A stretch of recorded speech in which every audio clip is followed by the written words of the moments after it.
Previously on the Moto, inside the outdoors. I don't think they like each other very much, and that's cool for racing. You guys get along, you and Alessi? No. We've had a bad history in the past. I don't like the guy.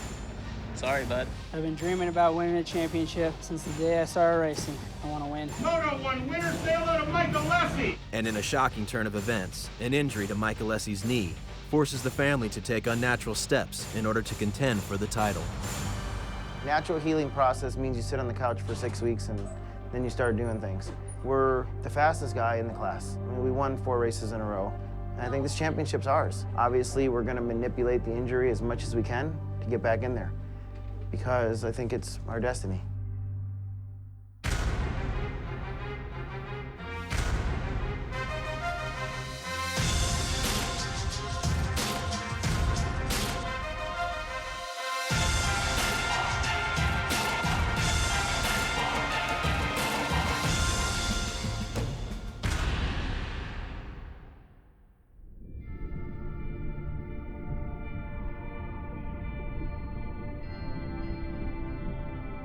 He is, by all accounts, a motocross prodigy, whose life has been solely focused on the dream of a championship.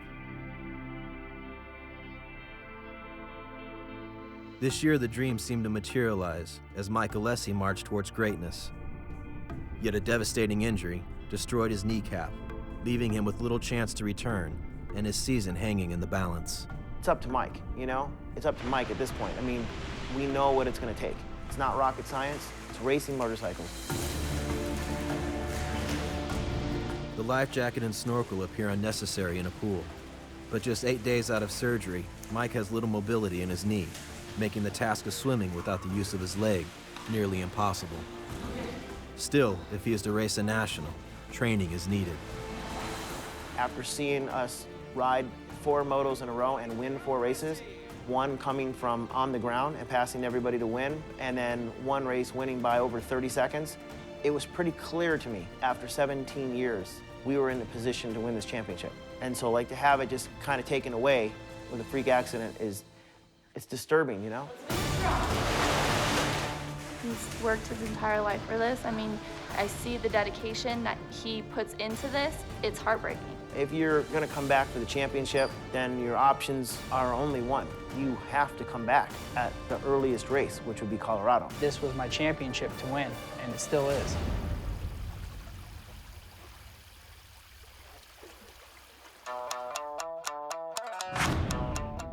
This week here at the house, you know, Chad and Grant Langston, they came down this week to hang out. It's actually, I'm 30 this week, so last day in the 20s right now, so try and suck it up while I can, I guess. The outdoor season is as physically and mentally demanding as any in professional sports. The taxing 12-week schedule makes the time off between races critical for a rider to balance his training, his family, and his fun. The 30th birthday of Australian rider Michael Byrne provides an excuse for fellow Australian and current points leader Chad Reed to come hang out in Georgia and break away from the constant pressure of racing. One of my bosses once told me, ride hard, train hard, but play harder. I've tried to live by that and just have fun, you know, enjoy it. I've been through the years where it all seems a drag and it all seems not that fun. Now I feel like I have that fire, and I think that that's why my results this year are getting better. There's no better feeling than just pushing the envelope, you know. The average person, I don't believe they can relate to that, on how crazy it is. At the time, it seems so easy, but there's such that fine line of tipping over, and in the back of your mind, you know that it can all end badly, and it can all end and be taken away from you in a heartbeat. I guess that's what's exciting, you know. If I'm gonna go down or go out, I want to go down, you know, doing what I love and my terms, I guess.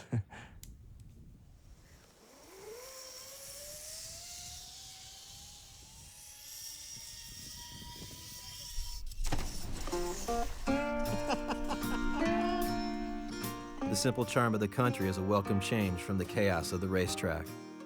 The allure of that lifestyle led Andrew Short and his wife Jackie to settle down and raise their daughter Emma here in rural Texas. I've been really blessed to be able to have a place in Texas. We have a bunch of land, and like I'm spoiled now, you know. We kind of always knew that we wanted a place like this, and we don't have to leave to go do something. Kind of fun just to spend time and hang out with family.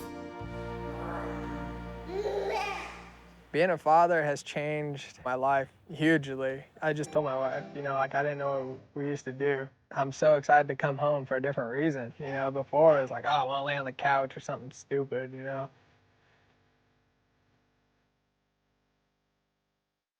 When we first saw her, I thought she looked exactly like Andrew. You know, she had her white hair and white eyebrows, and of course I think she's cute because she's, you know, mine. But she's my baby. I think my career will be lengthened because of where we live and how we train and ride. Because I'm having more fun, limiting a lot of that other stuff that burns you out.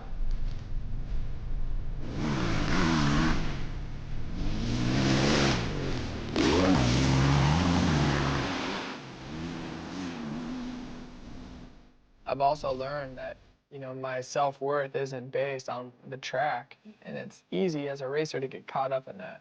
Feel like you're being judged kind of by your results. And I believe, you know, from a religion standpoint, that God loves every one of us the same, and, you know, and I get lost in the racing sense of it. So I try to go back to kind of what the Bible says, and it doesn't really matter what's happening on the track as long as I'm giving it all my effort. My favorite passage is Psalms 37:4. Delight yourself in the Lord, and He'll give you the desires of your heart.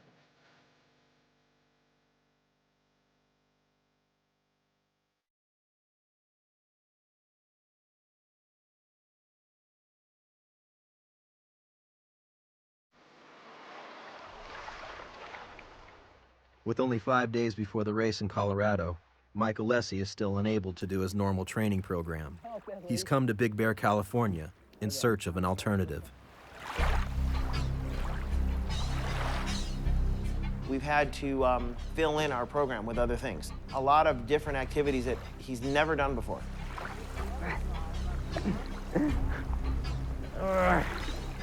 Just go straight.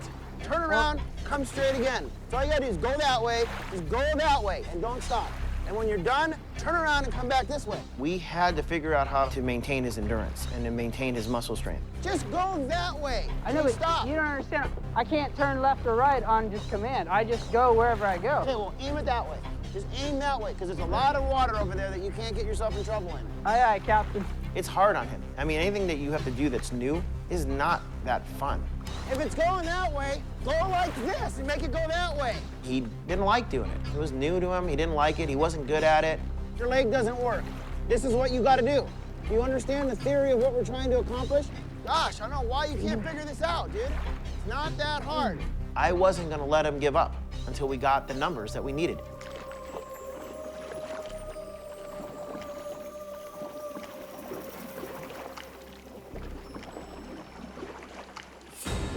I'm sure that while he was doing it, and I'm screaming at him and telling him, dude, you gotta go for this, I'm sure he hated that part of it. But at the end of the day, I didn't let him quit. Come on, this is it. This is the real test right now. I didn't let him roll over. Steady, all the way. Oh, God. There you go. Stay on the right. That's it. Just stay right there. And we accomplished the task. Bring it on in. You did good. Check the thing off. We got in the workout that we needed that day for endurance, and we got it. Although the workout was accomplished, there are several elements still needed if Mike Alessi is to race the next national. Besides the obvious components, he'll be required to submit a doctor's release stating that the kneecap that was fractured less than 2 weeks earlier is completely healed, leaving Mike with only 5 days and nights remaining for the body to mend properly and miraculously save his season.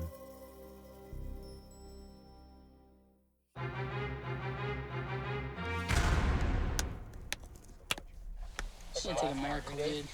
God's gonna need to come down and He's gonna need to lend a hand. 2 weeks after reconstructive surgery to his kneecap, and Mike Alessi is back riding. Divine as that may seem, the harsh reality is this: riding and racing an outdoor national are entirely two different things. I mean, all the straightaways, the bumps, even the jumps, about normal. Okay. Normal.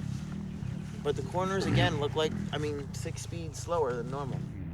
It's going to be really close to coming back. It's going to be right on the edge of making it. It's just really about how much pain I can take, how much heart and will I have to go out there and just do it.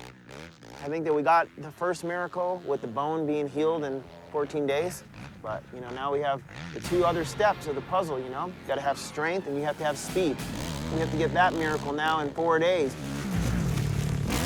I know that Tony, he believes he's doing the best thing for his kid, and he has done a lot for his kid, but I think their weakness is that they don't trust anyone. Everybody else will tell you they got their interest in you and you're all that matters, but it's, you know? I wake up every morning and I think about how to make these guys as good as they can be. I go to sleep thinking the same thing. And that's all I think about all day during the day. I don't have other interests. They probably always thought that you're going to give more help to Reed or more help to Dungy. We give a lot of help to everybody, and we want to help the ones that want to help. The parents matter the most. I mean, wake up. Look at the people that have been successful. Ricky Carmichael and James Stewart, are they not the most successful riders that you know? Parents are there. You cannot help anybody if they don't trust you or they don't believe in you help.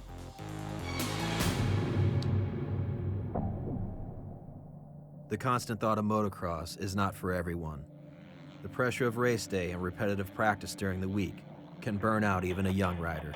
For 250 class racer Jake Weimer, the opportunity to be off the bike and away from the track is a chance to escape the never-ending stress of racing.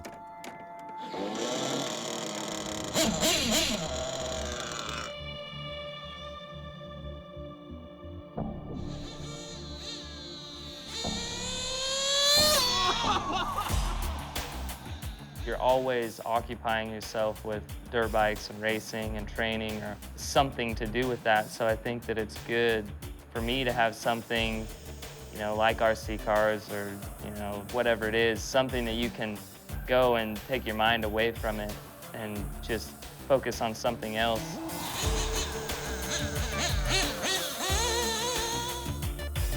It's almost like you're riding a dirt bike without the consequences.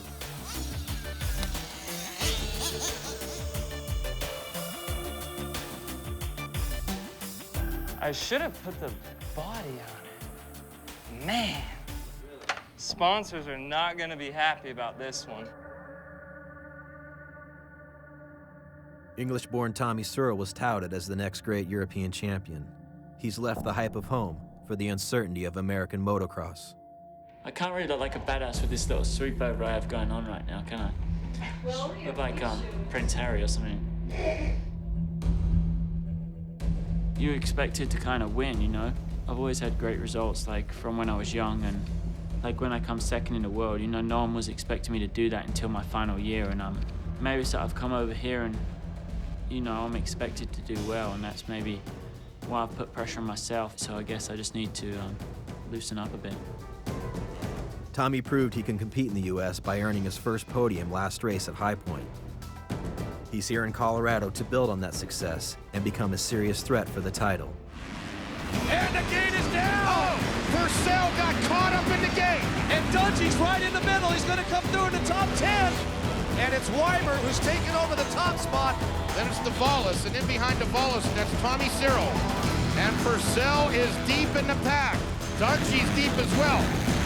Barsha is trying all the tricks to get around Weimer. So an amazing turn of events as 2 of the favorites find themselves deep in the field. And we have a new leader, and it's Barsha out front. Searle, a very crafty rider, came all the way over from England. And can Searle pick up the spot on Davalos? Yes, he does. Jake Weimer is catching Justin Barsha. He is chipping away a little bit every lap. You can throw a blanket over 1st through 8th right now. These guys swapping positions at every opportunity.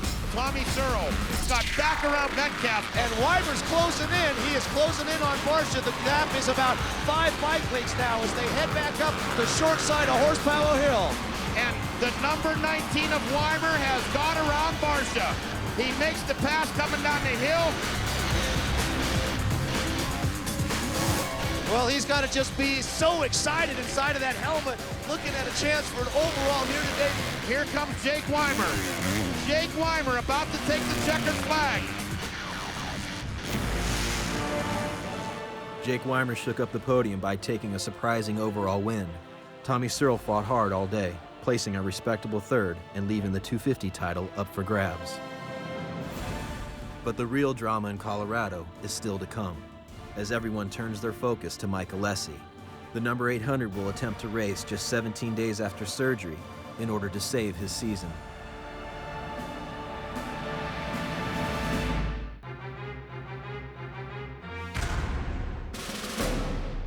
Lakewood, Colorado, and all eyes are focused on the number 800 of Mike Alessi, who has made the decision just 17 days after major knee surgery to gear up and race. Everybody wants to know the same thing. Is this possible to do, you know? 4 days ago, we were pretty close to 20 seconds a lap slower than Jeff. 2 seconds a lap slower than Jeff in the first practice. In the second practice, we're the same speed as Jeff. We're getting better every lap. There's no doubt about it. Your riding wasn't bad. You have the speed right now to score points in both motos. How do you feel like your lasting power will be? No problem? All right, I think we're good.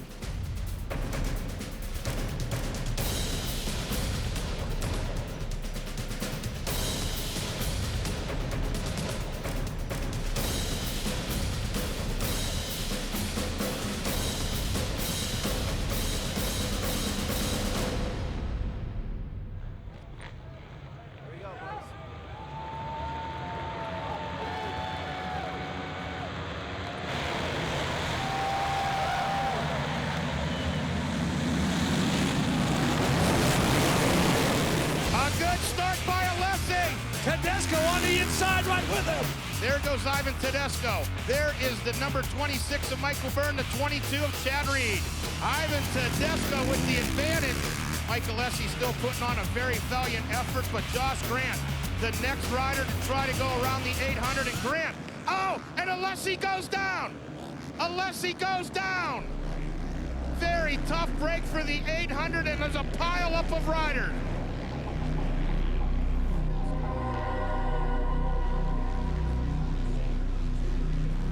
He's holding that knee, Rob. He's holding that knee. What is the situation? I know, what is the situation now? Meanwhile, out front, hot sauce. Josh Grant. Every time I punch that guy in the face. Ivan Tedesco is out front, and look at the group of riders, and they're going around Chad Reed. The red number plate background has lost a position to the 29 of Andrew Short. Here comes Jake Moss, and Jake Moss is able to put a pass on Reed. Grant, 33, trying to come around with them as well, and that Joe Gibbs Racing Yamaha. Universe will get him back for that, just so you know. I don't care how it goes. Mark my words, in 2 races, he'll get it. Remember me telling you that. Not from us. The universe will get him. Yep. Oh, Josh Grant took him out. Did he? Yeah. But there was no foul in that. Okay, there was no foul. I was just wondering what you saw. Well, he got hit wide open is what I saw. So, can we go look at that? Can we go look at the replays? Let me tell you what everybody in the tower where I was standing saw.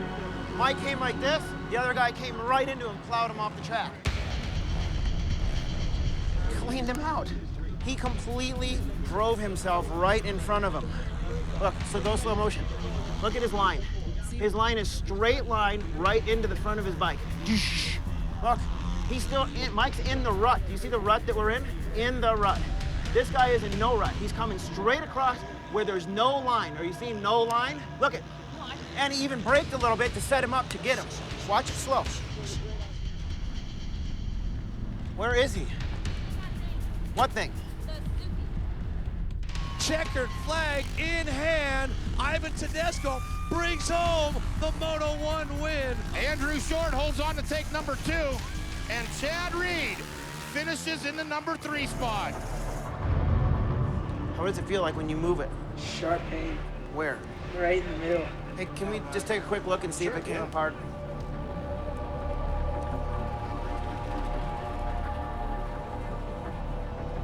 The guy is gonna get really bad luck for what he did. I mean, that was a deliberate takeout, straight out. Now he's hurt. He busted his knee open again. Watch, watch, watch, mother. I said watch. Hey, and then what'd you say? I said what? You said what? And then you said That's what you said. You said watch. Yeah, you just watch. You said watch, mother. I know. I know.